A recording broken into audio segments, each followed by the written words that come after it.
Cracking sounds are very common in young people, especially these young peoples are concerned about these cracking sounds.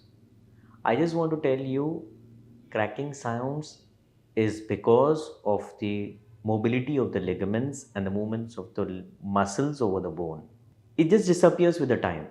It's not a matter of concern, but if it is associated with the pain, then you need to visit an orthopedic doctor.